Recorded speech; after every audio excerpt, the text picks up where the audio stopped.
आप सब किशोर किशोरियों का स्वागत है आज की मीटिंग में। आपने देखा होगा कि हमने पहले भी एक संवाद किया था। तो जनसंख्या दिवस के उपलक्ष्य पर जतन संस्था द्वारा फाया परियोजना के तहत किशोर किशोरियों के मन की बात जिला अधिकारियों के साथ एक संवाद श्रृंखला की शुरुआत की थी, जिसमें हमने देखा कि किशोर किशोरियों के जो भी प्रश्न आ रहे हैं हम डायरेक्ट अधिकारियों से बात करके और उनके समाधान करवा सके।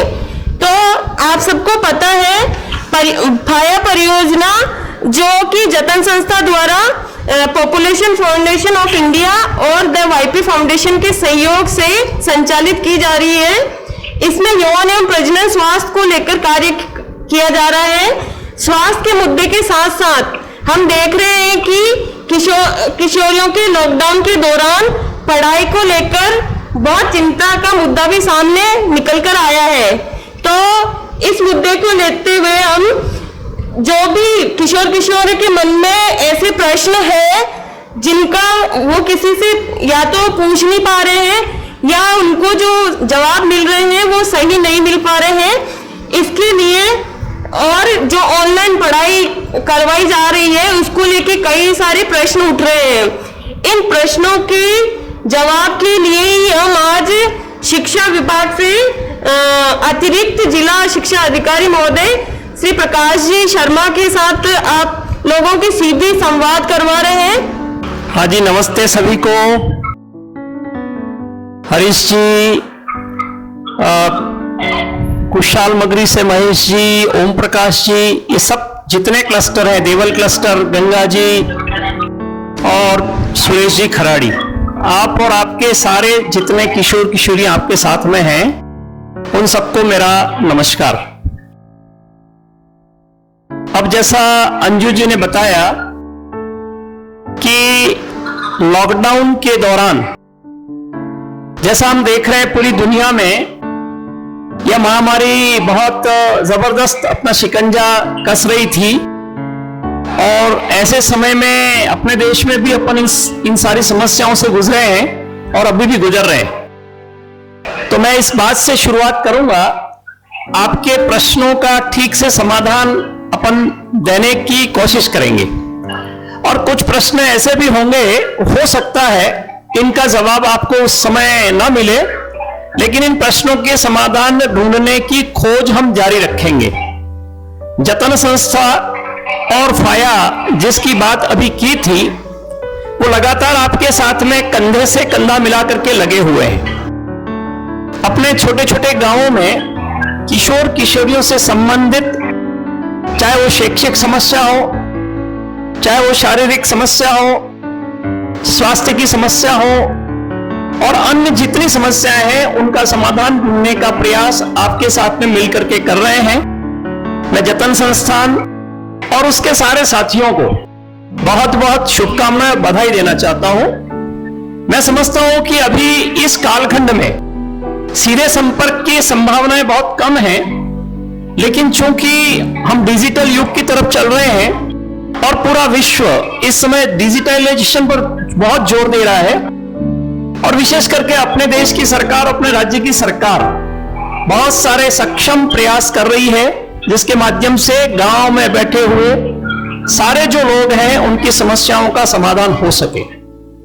आपसे मैं इसलिए भी बात कर रहा हूं कि चूंकि आप उस गांव के होनहार युवा और युवतियां हैं और आने वाले समय की जितनी समस्याएं हैं वो हमारे कंधों पर आने वाली हैं। इसलिए यदि हमने ठीक से समस्याओं को समझ लिया और समस्याओं के ठीक समाधान क्या हो सकते हैं, उपाय क्या हो सकते हैं, उसको समझ लिया तो हमारे मन में किसी प्रकार का डर नहीं रहेगा। किसी भी चीज को प्राप्त करने के लिए जो प्रथम बात है वह जो मैं बताना चाहता हूं आपसे कि यदि हम डर के बाहर निकल जाएं, हमारे मन में संकोच ना हो, हमारे मन में किसी चीज को पूछने में यदि भय नहीं हो, संकोच नहीं हो, तो निश्चित रूप से हम आगे बढ़ सकते हैं। और जतन संस्थान ने इस प्रकार आपके साथ में ऑनलाइन संपर्क और ऑनलाइन प्रश्नोत्तरी के माध्यम से हमें आगे बढ़ने का एक अवसर दिया है, जिसका आप सबको बहुत उपयोग करना चाहिए, क्योंकि ये कालखंड थोड़ा लंबा चलने वाला है इसलिए डिजिटल युग से संबंधित जितनी चीजें हैं उनको भी हमें ठीक से समझ लेना है कि हम कैसे एक दूसरे से जुड़ सकते हैं, कैसे हमारा नेटवर्क ऑन रह सकता है, कौन से स्थान पर हमारा नेटवर्क अच्छा काम करेगा। ऐसी जितनी सारी बातें हैं वो यदि हम ठीक से समझ लेंगे तो हमारे काम करने की जो स्पीड है, गति है, वो बढ़ जाएगी और आपकी सफलता का जो मापदंड है वो काफी ऊंचा हो जाएगा। अब मैं आपसे बात करूंगा कि एक एक करके आप अपने प्रश्नों को पूछें। मैं अपनी बुद्धि, क्षमता और जितना मेरा अनुभव है उसके हिसाब से आपके प्रश्नों का जवाब देने का प्रयास करूंगा। यदि उन प्रश्नों में कोई कमी रह जाए तो जतन संस्था के हमारे जो साथी हैं अंजू जी और उनके साथ में वे आपकी समस्याओं का बाद में भी समाधान करने का प्रयास करेंगे, क्योंकि आप उनके साथ में लगातार जुड़े हुए हैं। तो मैं सबसे पहले हरीश जी से कहूंगा कि आप अपना प्रश्न पूछें।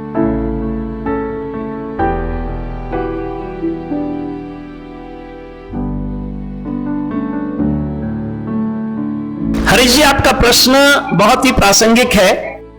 मैं आपको बताना चाहता हूं कि जब फरवरी में और मार्च में लॉकडाउन प्रारंभ हुआ था उस समय बहुत ही पेशोपेश में थे सभी। एक गांव से लगा करके दिल्ली तक के जितने बंधु थे, जो लोग अनेक स्थानों पर काम कर रहे थे, ऐसा सोचा नहीं गया था ये समस्या इस प्रकार से इतना विकराल रूप धारण कर लेगी। लेकिन जब लगा कि आने वाले कई महीनों तक लॉकडाउन चलेगा और छोटे बच्चों को स्कूल भेजना संभव नहीं होगा, क्योंकि जैसा आप जानते हैं छोटे बच्चों में संक्रमण की संभावनाएं बहुत ज्यादा रहती हैं, इसलिए सुरक्षा के दृष्टिकोण से, इनका स्वास्थ्य अच्छा बना रहे उस दृष्टिकोण से केंद्र की सरकार, राज्य की सरकार और अनेक संस्थाओं ने ऑनलाइन लर्निंग की व्यवस्था की है। हो सकता है क्योंकि हम एकदम अंदर के डिस्ट्रिक्ट्स में हैं, इसलिए हमें कई ऑनलाइन साइट्स का पता नहीं होगा। मैं आपको बताना चाहूंगा कि हमारा भी पहला ऑनलाइन काउंसलिंग लगभग अप्रैल के महीने में प्रारंभ हुआ था। आप देखिए फरवरी में जब लॉकडाउन शुरू हुआ और हमने मार्च में और अप्रैल में काउंसलिंग शुरू की थी जूम ऐप के माध्यम से। अब अनेक ऐप्स आपके पास में उपलब्ध है, वो जूम हो सकता है, भारत ऐप हो सकती है, स्माइल प्रोजेक्ट हो सकते हैं और जतन संस्था के भी अनेक ऐसे साइट्स अभी डेवलप कर रहे हैं जिनके माध्यम से आपको ऑनलाइन लर्निंग और सीखने के अवसर मिलेंगे। मैं बताना चाहता हूं आपके स्कूल्स के जो प्रिंसिपल्स हैं, जो लेक्चरर्स हैं, जहां भी जो बड़ा विद्यालय है, उन सब के पास में साइट्स कौन सी हैं, उनको कैसे खोला जाएगा, इसका पर्याप्त ट्रेनिंग हमने उनको दिया है। तो मैं आपसे निवेदन करूंगा कि आप अपना जो नजदीक का सीनियर हायर सेकेंडरी स्कूल है वहां के प्रिंसिपल से बात करें, क्योंकि हम पिछले 3 महीनों से लगातार उन स्कूल्स के बच्चों को जहां गांव में हैं, जिनके पास में डिजिटल मोबाइल्स उपलब्ध हैं, उनके साथ में ऑनलाइन टीचिंग कर रहे हैं। और आपको जानकर के आश्चर्य होगा कि प्रतिदिन एवरेज कम से कम 100 से 200 ऐसे विद्यार्थी हैं, बहनाएं हैं, वो अपने प्रश्न पूछ रही हैं। तो आप भी अपने क्षेत्र में जहां आप हैं वहां के जो भी साथी हैं उनसे आप बातचीत करें। और यदि आपको लगता है कि उसके बावजूद भी आपकी समस्या का समाधान नहीं हो रहा है तो आप जतन संस्था के माध्यम से जिला शिक्षा अधिकारी कार्यालय माध्यमिक में जो संपर्क करेंगे तो हम आपसे कौन सी साइट से लिखित में भी आपको हम सारा बता सकते हैं। Next question. गंगा, आप अपने आप को अनम्यूट करें और अगला प्रश्न आप पूछें।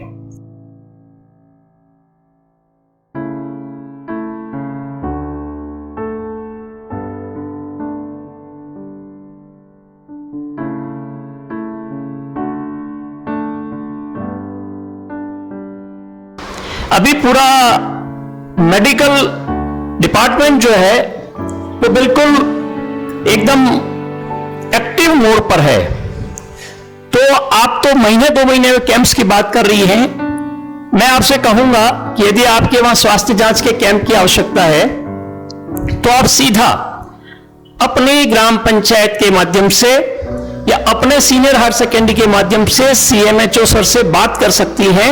और आपको लगता है कि विदिन नेक्स्ट 2 डेज 3 डेज 3 दिन 4 दिन में यदि आपको कैंप्स की आवश्यकता है लग सकती है। अभी राज्य सरकार ने और जिला प्रशासन ने इतनी सुंदर व्यवस्थाएं की हैं कि किसी भी गांव के अंदर कैंपेनिंग के लिए 24 घंटे तो मैं ज्यादा कह रहा हूं, उससे भी कम समय में कैंप्स की व्यवस्था की है। तो उसके लिए आप अपनी पंचायत और अपने जो वहां आपके एएनएम्स भी होंगी आपके गांव में, निश्चित रूप से आप हर गांव में एएनएम्स हैं, उनसे आप संपर्क करिए, उनको मौखिक बात करिए, और यदि मौखिक के बाद में वो लिखित की बात करते हैं तो पंचायत के माध्यम से उनको लिखित में बात करिए, और अपने बालक बालिकाएं जो भी हैं उनके स्वास्थ्य जांच के लिए आप तत्काल कैंप लगवा सकती हैं। ये सुविधा अभी उपलब्ध है, इसमें हमें किसी प्रकार का शुल्क नहीं देना है, अन्य किसी प्रकार से भी हमें किसी प्रकार से कहीं जाने की आवश्यकता नहीं है।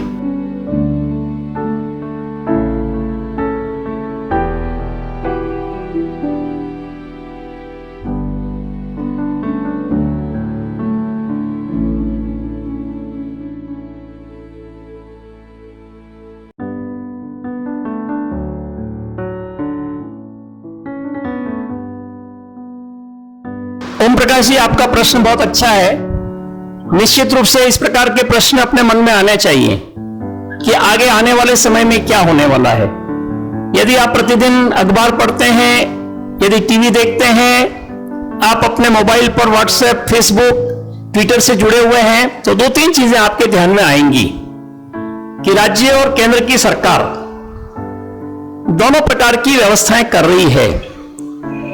हमें लगता है वर्तमान में इसके लिए कोई एकदम हार्डकोर लाइन अभी खींची हुई नहीं है कि क्लासेस कैसे चलेंगी, लेकिन दोनों चीजें हमारे सामने हैं कि वे बच्चे जो बहुत छोटे हैं उनके लिए ऑनलाइन क्लासेस ही अभी एकमात्र विकल्प मुझे लगता है दिसंबर जनवरी तक रहने वाला है।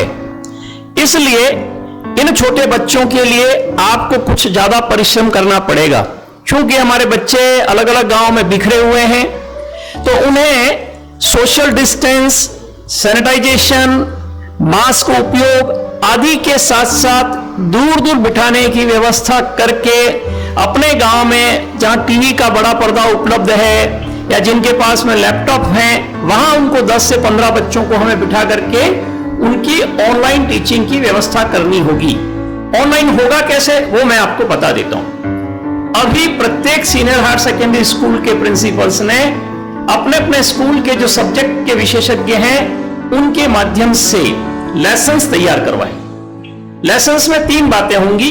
वे टीचर उन बच्चों से बात करेंगे, पाठ का प्रस्तुतिकरण होगा, बच्चे अपने प्रश्न पूछ सकेंगे और उसके बाद में उनको होमवर्क दिया जाएगा। उसका टाइम टेबल सेट कर दिया गया है कि कितने बजे से कितने बजे एवरीडे 3 क्लासेस होंगी बदलते क्रम में सब्जेक्ट की, उसके माध्यम से ऑनलाइन टीचिंग हो सकेगा। यह एक विकल्प है। दूसरे विकल्प की बात कर रहा हूं मैं कि क्लासेस भी चलेंगी।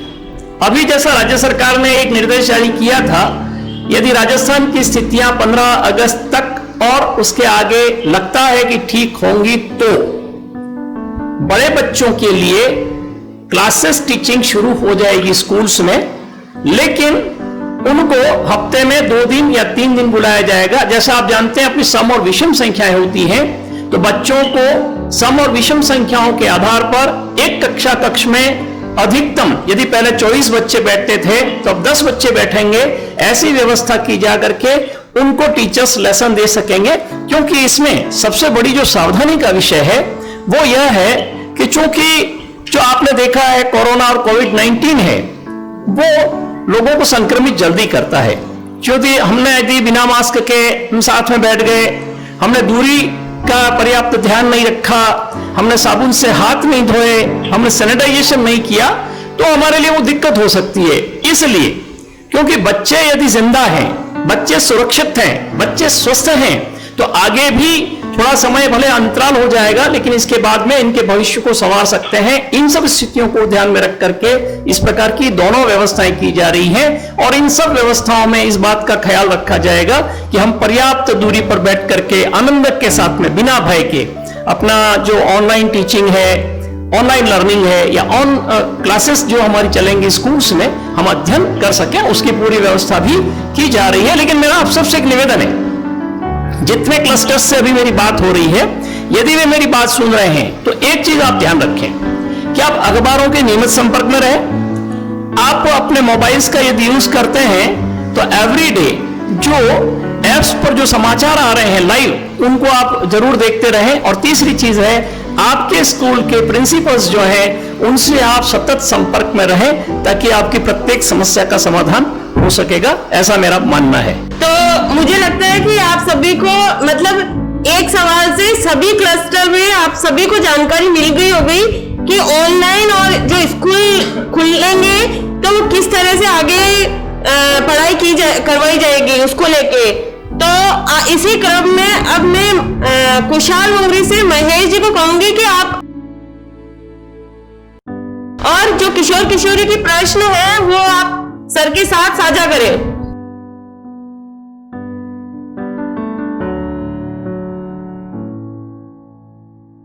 अभी तो पास कर दिया गया है, ये तो एक प्रसन्नता का विषय है, क्योंकि ऐसा होता है कि जब 2 दिन का उपवास होता है तो तीसरे दिन ठीक से खाना होना चाहिए।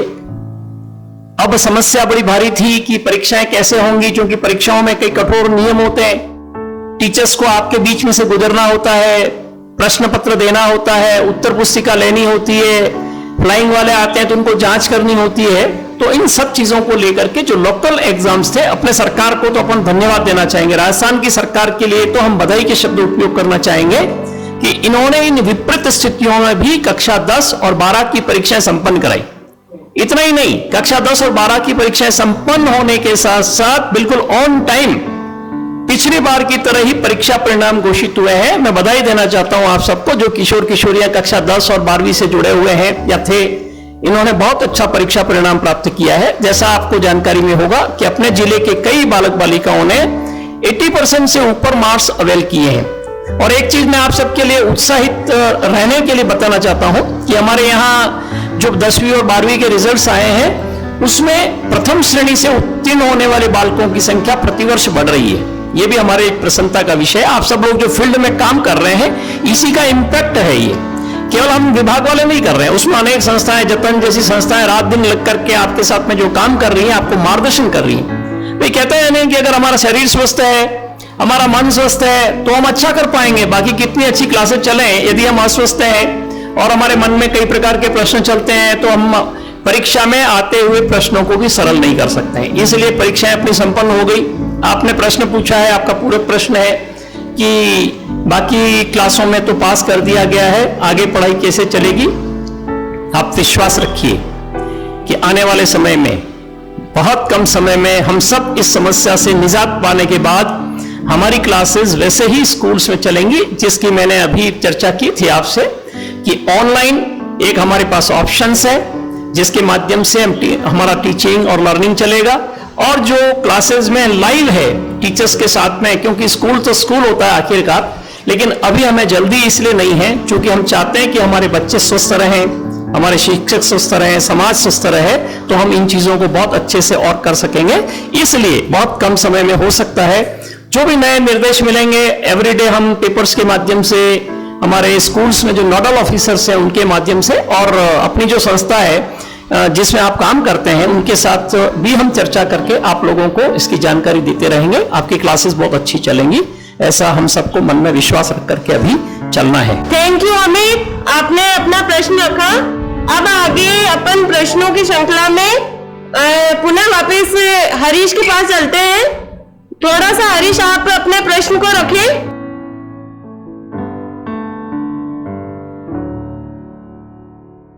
आपने एक प्रश्न पूछा है कि ऑनलाइन पढ़ाई के समय में प्रश्नों को या जो विषय बताए जा रहे हैं उनको रिपीट क्यों नहीं किया जा रहा है। बहुत सुंदर प्रश्न है। जहां तक मेरी जानकारी में है कि इसमें 2 प्रकार से टीचिंग हो रही है। मैं आपको थोड़ा स्पष्ट कर दूं कि जहां हम ऑनलाइन, जैसे आज हम जूम से जुड़ने वाले थे, लेकिन कभी कभी नेटवर्क की प्रॉब्लम के कारण से जूम से नहीं जुड़ पाते हैं, तो कई स्कूलों के प्रिंसिपल्स हैं वो वीडियो बना करके डाल रहे हैं, इसलिए बच्चों के साथ में लाइव कांटेक्ट नहीं हो पा रहा है। वो वीडियो को सुन रहे हैं, उसको समझने का प्रयास कर रहे हैं। लेकिन अब जैसा आपने प्रश्न पूछा है तो मैं कल से ही हमारे जितने साथी हैं उनसे बात करके कि भाई प्रत्येक कंटेंट को भले आप हफ्ते में एक बार रिपीट करें, जब एक हफ्ता पूरा हो जाए तो अगले हफ्ते में वापस उसी को रिपीट करें, ताकि हमारे जो सीखने वाले बच्चे हैं उनको मदद मिल सके। निश्चित रूप से हम इसके लिए सबको निर्देश जारी करेंगे कि सब स्कूल के प्रधानाचार्य, आचार्य जो भी हैं, लेक्चरर्स हैं, वो आपके लेसन्स को जैसा आपने बताया है उसके हिसाब से रिपीट करेंगे, निश्चित रूप से करेंगे। अगले हफ्ते से हम ये व्यवस्था भी लागू करेंगे।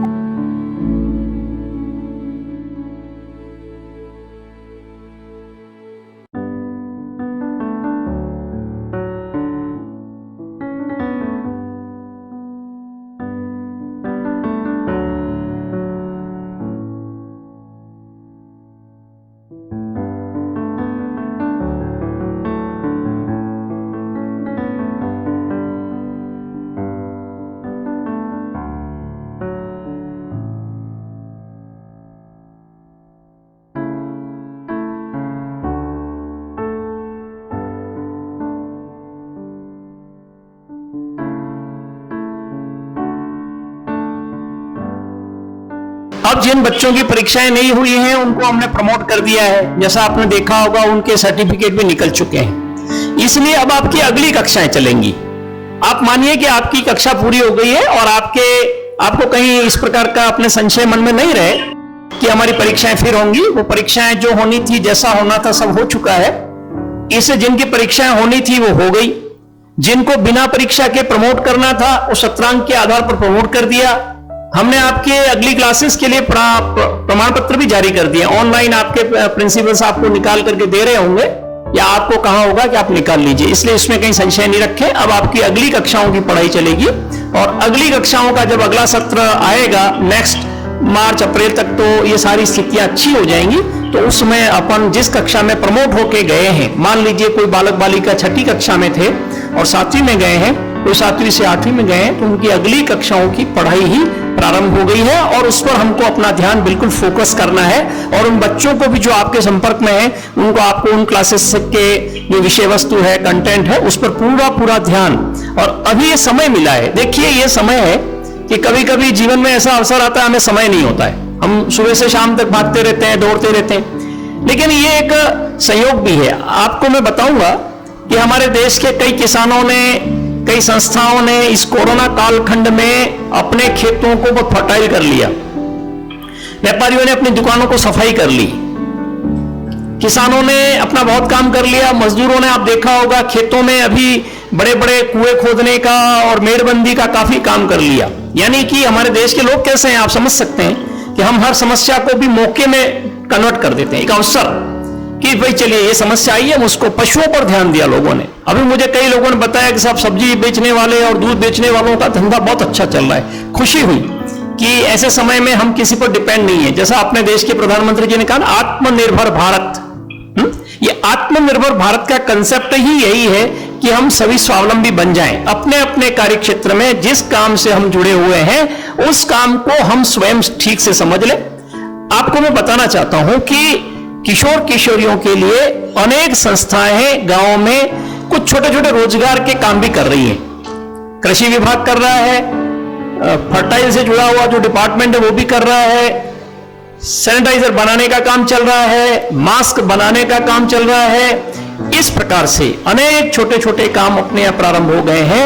इसलिए हमें भी इन कामों से जुड़ते हुए इस जो समय मिला है घर पर बैठ करके पढ़ाई करने का, अपने माता पिता के साथ रहने का, अपनी बहनों के साथ काम करने का, अपनी माँ जिस प्रकार से काम करती है उस काम को ठीक से समझने का और अपने आप को स्वस्थ रखने का एक अच्छा अवसर मिला है। इन सब चीजों को अभी समझिए और बच्चों को समझाइए कि कौन कौन सी स्वास्थ्य संबंधी समस्याएं होती हैं, किस प्रकार से पढ़ने में हम कम पढ़े और ज्यादा हमको समझ में आए, कम समय में हम ज्यादा अच्छा काम कर सकते हैं। इन सब के लिए जो चीजें आपको मैं बताई जा रही, मैं यहाँ अभी एक कविता देख रहा था, सामने ही दिख रही है मुझे, उसमें लिखा है, अपनी ताकत को जानूंगी, अधिकारों की बात करूंगी, अपनी किस्मत खुद लिखूंगी, सबके मन पर राज करूंगी। देखिए कितना अच्छा स्लोगन आपके लिए जतन संस्था ने, शायद आपके वहां भी लगे होंगे जहां आपके क्लस्टर्स होंगे, उन लोगों ने बना करके आपके लिए रखे हैं। मैं कई सारे अच्छी चीजें इसमें लिखी हुई हैं, खूब पढ़ूंगी, खूब बढ़ूंगी, जग में रोशन नाम करूंगी। अब ये इसमें ये नहीं लिखा है कि कौन से समय में पढ़ूंगी, क्या करूंगी, किसी कैसे भी स्थिति हो मैं अपने आप को बिल्कुल ताकत के साथ में बनाए रखूंगी। ये ताकत और हौसला हम सबको बनाए रखने की जरूरत है। और आपके साथ तो जतन संस्था है, बहुत अच्छा सा आपको मौके मिले, उनके साथ में बहुत अच्छा काम करिए और अपने आप को और ज्यादा मजबूत बनाइए। जी सर, हम विश्वास दिलाते हैं, हम भी ऐसे ही आगे काम करते रहेंगे। थोड़ा सा आपने जो कविता बोली है उसके बारे में बताना चाहूंगी।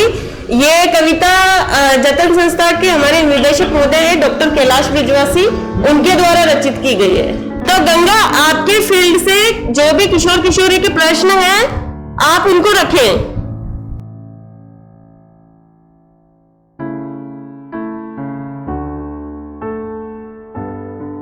बिल्कुल। देखिए, दो प्रश्न बहुत ज्यादा आए हैं।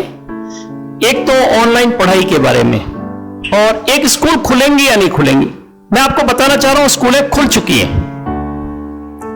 स्कूल में प्रिंसिपल्स और सारे शिक्षकगण वैसे ही आ रहे हैं और अपने काम को संपन्न कर रहे हैं, ठीक है। इसलिए स्कूल चालू है, स्कूल कहीं बंद नहीं है। रहा सवाल बच्चों के लिए अभी हमने इस प्रकार की लाइन बना रखी है कि एक समय में जिन बच्चों को काम है उसमें से संख्यात्मक आधार पर कम संख्या में 1, 2, 3, 4 इस प्रकार से समूह में जाएं और अपना काम करके वापस आ जाएं। ऑनलाइन एडमिशन की प्रक्रिया, जैसा आप देखते हैं कि आपके घर में यदि आपके बड़े भाई होंगे, बड़ी बहन होंगी, आजकल हमारा आधार कार्ड बनाने का काम है, पैन कार्ड बनाने का काम है, आपके कार्ड्स बनाने के काम है, पंचायतों के थ्रू आपके जहां अटल सेवा केंद्र बने हुए हैं सब काम ऑनलाइन हो रहा है। इसलिए ऑनलाइन एडमिशन होना अलग विषय है और आपकी क्लासें चलना अलग विषय। ऑनलाइन एडमिशन होने का अर्थ है कि आप उस स्कूल में रजिस्टर्ड हो चुके हैं। जब तक आपको स्कूल जाने का निर्देश नहीं मिलता है तब तक आपकी अटेंडेंस एज इट इज वहां स्कूल में लगती रहेगी। और दूसरा क्या है कि अब अटेंडेंस कैसे लगेगी जब आप स्कूल नहीं जा रहे हैं, तो उसका मैं आपको बताता हूं। आपके स्कूल के टीचर्स जो लेसन ऑनलाइन आपको दे रहे हैं उनसे आपको जुड़ना है ताकि आपकी हाजिरी लग गई, आपकी उपस्थिति दर्ज हो गई कि भाई अमुक बच्चों ने अमुक लेसन इन लेसन्स को अटेंड किया है, शिक्षकों के प्रश्नों का जवाब दिया है, शिक्षकों ने प्रश्नों का जवाब दिया है। इट मीन्स हम स्कूल में नहीं है लेकिन स्कूल में ही है। समझ रहे हैं ना आप अर्थ को, कि हम स्कूल में नहीं है लेकिन स्कूल में ही है क्योंकि हम स्कूल का सारा काम संपन्न कर रहे हैं।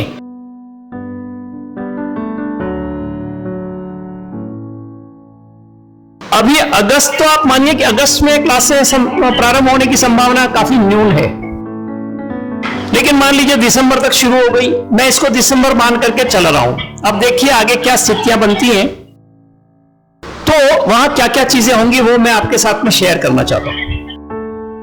हमने सारे स्कूल्स के प्रिंसिपल्स को थर्मल स्कैनिंग के लिए जो मशीन्स हैं वो खरीदने के निर्देश दे दिए। प्रत्येक स्कूल में एक थर्मल स्कैनर होगा। यदि थर्मल स्कैनर नहीं है तो वहां की एएनएम आकर के आपका टेम्परेचर लेंगी, जो बच्चे आएंगे उनका टेम्परेचर लेंगे। वैसे टेम्परेचर लेने के तो दो बेसिक नियम है कि विद्यालय में प्रवेश करते समय और विद्यालय के से निकलते समय। लेकिन चूंकि एक बार का टेम्परेचर लेने से ही उन लोगों को अंदाज लग जाता है, मैं चिकित्सा और स्वास्थ्य से नहीं हूं लेकिन उन लोगों को अंदाज लग जाता है कि किस प्रकार का व्यक्ति के अंदर का बॉडी कल्चर है, ठीक है। तो आपका स्कैनिंग होगा, स्कैनिंग को रजिस्टर में दर्ज किया जाएगा कि भाई मान लीजिए हरीश जी हैं, हरीश जी का टेम्परेचर मान लीजिए 35 डिग्री 36 डिग्री जो भी है, आई डोंट नो, उसको नोट करेंगे। फिर वापस निकले उस समय इनका इतना था, ताकि अंदर गए और बाहर आए उस बीच में यदि डिफरेंस आता है तो एक अनुमान लग सकता है कि निश्चित रूप से यहां संक्रमण की कोई संभावना हो सकती है। और टेम्परेचर सबका एज इट इज है, नॉर्मल है, 8 दिन 10 दिन 15 दिन तो लगेगा कि यहां कोई संक्रमित होने की संभावना नहीं। एक हमने स्कूल के प्रत्येक रूम को सैनिटाइज करने के लिए भी इनको सैनिटाइजर रखना और उस सैनिटाइजर का पंप्स के माध्यम से एवरीडे स्प्रे करने के निर्देश भी दिए हैं। तीसरी चीज है कि प्रिंसिपल से लगा करके हम सब लोग जो स्कूल में जाएंगे विदाउट मास्क हम नहीं जाएंगे। जब हम एक दूसरे से संपर्क में आएंगे हमको मास्क का उपयोग 100% करना है, ऐसा भी निर्देश दे रखा है। और चौथी चीज जो है बहुत महत्वपूर्ण है कि कक्षों में जो बैठने की व्यवस्था है उसको भी हमने निर्देशित कर रखा है कि एक कक्षा में, जैसा मैंने प्रारंभ में बताया था, कि यदि 30 विद्यार्थियों के बैठने की व्यवस्था है तो उसके स्थान पर आधे विद्यार्थी बिठाए जाएं, ताकि जो 3 मीटर की हम बात कर रहे हैं, 3 मीटर नहीं तो 1.5 मीटर का कम से कम जो डिस्टेंस है वो तो मेंटेन हो जाएगा।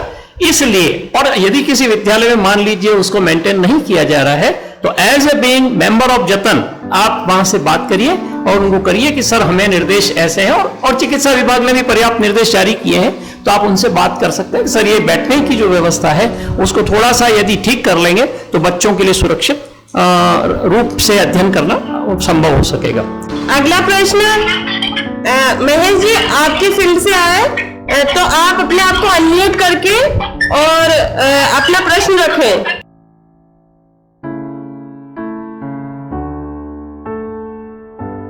जब स्थितियां ऐसी बनती हैं तो गांव में अपनी बहुत सारी समस्याएं आती हैं। मैं आपको बताना चाहूंगा कि केंद्र और राज्य की सरकार ने जैसे ही हमारे यहाँ प्रवासी श्रमिक आए बाहर से, गांव के अंदर ऐसे लोग जिनको किसी भी प्रकार की सरकारी सुविधा नहीं मिल रही थी, उन सब के लिए आपको ऐसा ध्यान होगा, आपके गांव में भी हो सकता है, आपके परिवार में भी सरकार ने प्रथम दृष्टया 2500 रुपए का एक अनुदान राशि जारी की थी। ये घर के लिए थी। दूसरा, अभी आपने कल परसों के अखबार में पढ़ा होगा कि हमारे राजस्थान के मुख्यमंत्री जी ने बहुत बड़ा दिल रख करके लगभग 35 लाख परिवारों के लिए 1000 रुपया अनुदान राशि फिर से देने का एक अभी चलाया है, और शायद इस पर काम भी प्रारंभ हो गया है। इसके अलावा मैं आपको बताना चाहता हूं कि अपने स्कूल्स में सारी चीजें निःशुल्क हैं, नो फीस, बच्चों की पुस्तकों का पैसा नहीं। आपको यह भी जानकर के खुशी होगी, या आप सबको पता ही है कि एमडीएम जितने दिन क्लासें नहीं चली तो हमने बच्चों के अभिभावकों को बुला करके उस हिसाब से जितना नाप तोल बनता है उन अभिभावकों को और बच्चों को अनाज भी दे दिया। राज्य सरकार और केंद्र की सरकार की तरफ से, जिला प्रशासन की तरफ से बच्चों के शिक्षण में बाधा न आए इसके लिए प्रत्येक प्रकार की व्यवस्था की जा रही है। आगे भी जैसी स्थितियां बनेंगी उसमें निश्चित रूप से अन्य सारी व्यवस्थाएं भी की जाएंगी। इसमें आपको कहीं पर भी कोई दिक्कत नहीं आएगी, ऐसा मेरा जानकारी है और ऐसा विश्वास भी है। सर, अंतिम प्रश्न जो सभी क्लस्टर से आया है वो मैं आपके सामने रखना चाहूंगी कि हमारे स्कूल में सैनिटरी पैड की उपलब्धता थी तो अब नहीं है, इसकी व्यवस्था करवा सकते हैं क्या? ये प्रश्न बहुत अच्छा प्रश्न है, क्योंकि किशोरियां यदि स्वस्थ नहीं हैं, किशोरियां सुरक्षित नहीं रहेंगी, किशोरियों के स्वास्थ्य संबंधी चीजों पर अगर हम ध्यान नहीं दे पाए तो देश का भविष्य अच्छा नहीं हो सकता है। क्योंकि एक युवती पूरे देश का निर्माण करती है, और हमने कहा नारी शक्ति का तो अपने यहाँ वैसे ही बहुत महत्व है और नारी शक्ति सदैव सम्माननीय रही है। हम कहते हैं यत्र नार्यस्तु पूजन्ते रमन्ते तत्र देवता, इस प्रकार का श्लोक भी हमारे यहाँ वैदिक काल से चल रहा है। अब बात आई है कि आज के समय में हम जिसकी बात कर रहे हैं, सैनिटरी पैड्स की बात की है। जहां तक मुझे ध्यान है, जिले के लगभग 80 विद्यालय ऐसे हैं, सीनियर हायर सेकेंडरी स्कूल्स हैं, जहां 50% और 50% के आसपास उस विद्यालय में बालिकाएं हैं।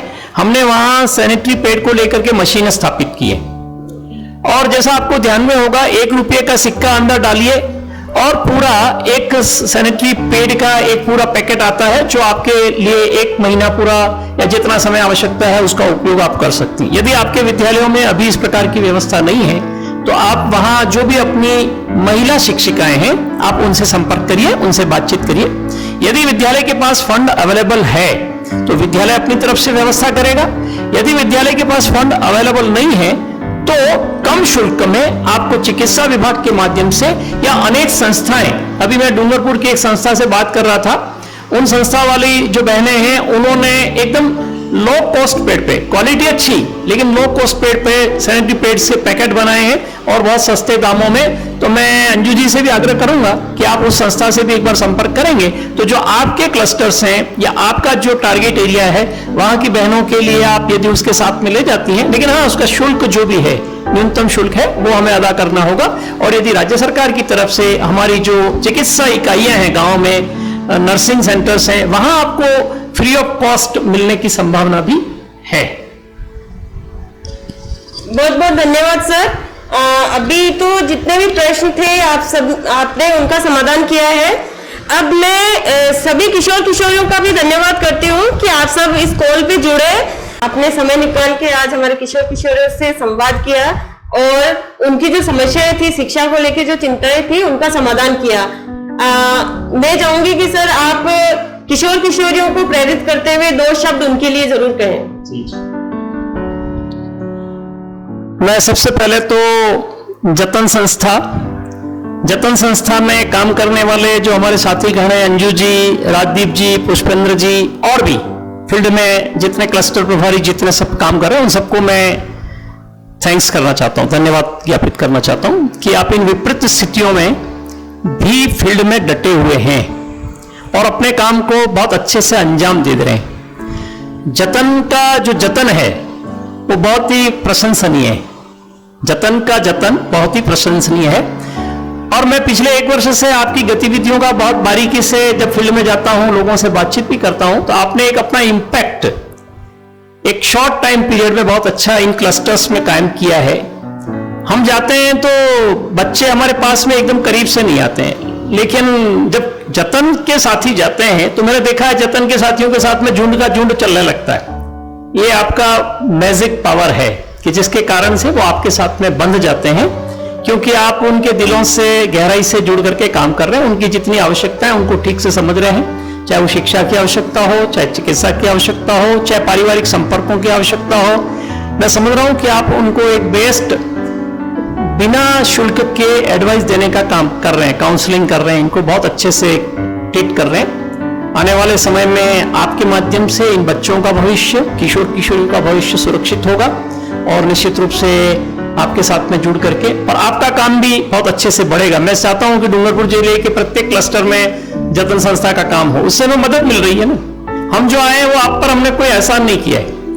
आप हमारी संस्था के काम को, मैं अगर केमिस्ट्री की भाषा में कहूं तो आप प्रेरक का काम कर रहे हैं कि जब कोई 2 पदार्थ उनकी गति कम हो जाती है मिलकर के काम करने की, तो तीसरा पदार्थ जो है वो एक उत्प्रेरक का काम करता है।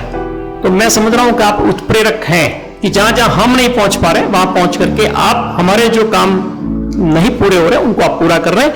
Best of luck. आप सबको मेरा बहुत बहुत थैंक यू, बहुत बहुत धन्यवाद कि और आपका काम बहुत आगे बढ़े। आगे भी हम आपके साथ में मिलकर के इसी प्रकार से सुंदरता से काम करते हैं और गांव में अपने जो छोटे छोटे नौ ननिहाल हैं उनके लिए बहुत अच्छा काम करें, यही हम सबकी अपेक्षा है और विश्वास है। Thank you again.